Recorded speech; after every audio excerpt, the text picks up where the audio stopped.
Good evening, everyone, and welcome back to another Supercoach Insider podcast. My name is Swizz, here with another episode of the Supercoach Booms and Busts series that we're putting on this 2025 preseason. We have a special guest from the Footy Mailbag. Clarky, welcome, mate. I'm back, or I'm here for the first time, depending on what order you listen to the episodes I appeared on. Yeah, yes, mate, exactly. You were joining us for the Melbourne Demons episode. If you haven't already, please check that out.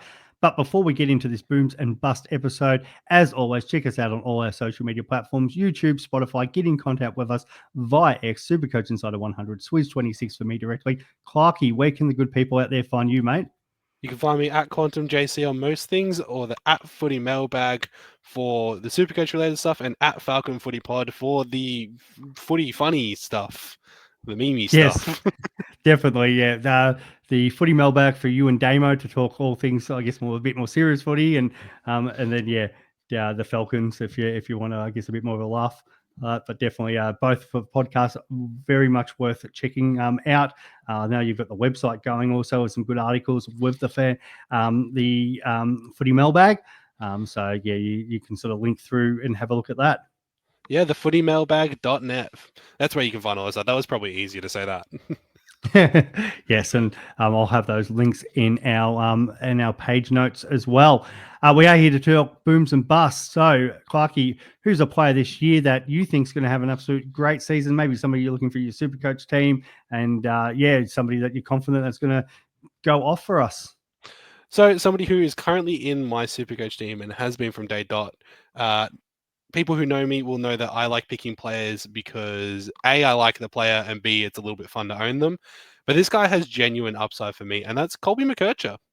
I think there is definitely a world where he is going to up his midfield minutes this year. The inclusion of Caleb Daniel means that he won't need to run too much through other positions off the half back and on the wing. So I think Colby McKercher has serious upside at 476k. Even just to make a bit of money from a couple of good games, he had a fantastic season last year, showed some real sparks of top tier talent with 102 and 135 the year, as well as then finishing the year with a 103, 146, 97, and an 84. Just getting my numbers on the side here, getting them right for once. And I think the talent of this kid, he's just fantastic to watch, isn't he? Oh, mate, he is. That's my good mate there, Big J from the Centre Bounce podcast. Yeah, he's massive on him, as naturally as a North Melbourne supporter.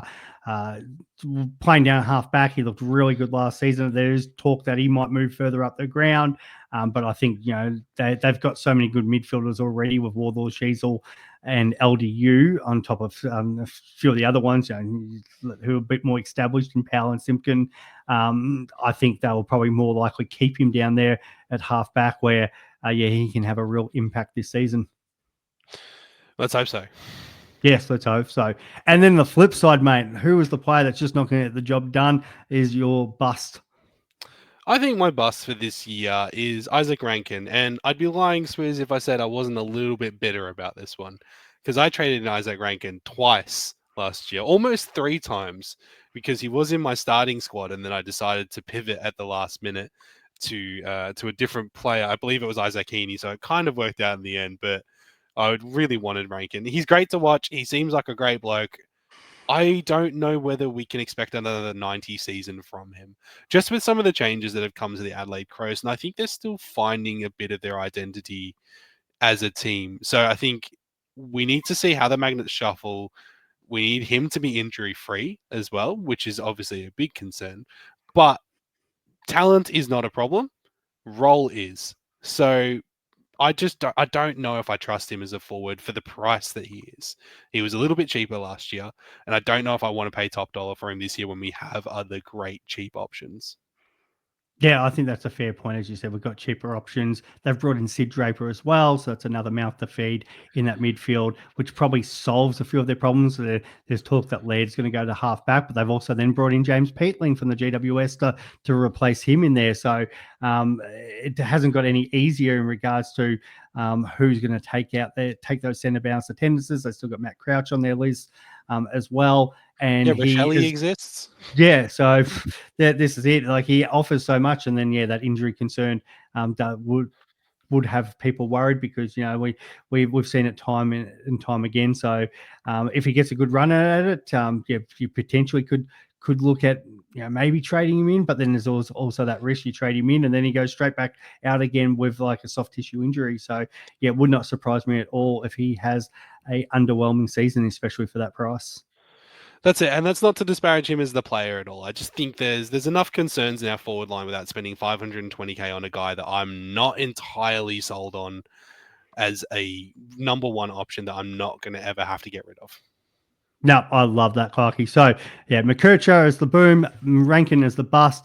Thank you so much for joining us, mate. I do appreciate it. No, thank you for having me. It's always a pleasure.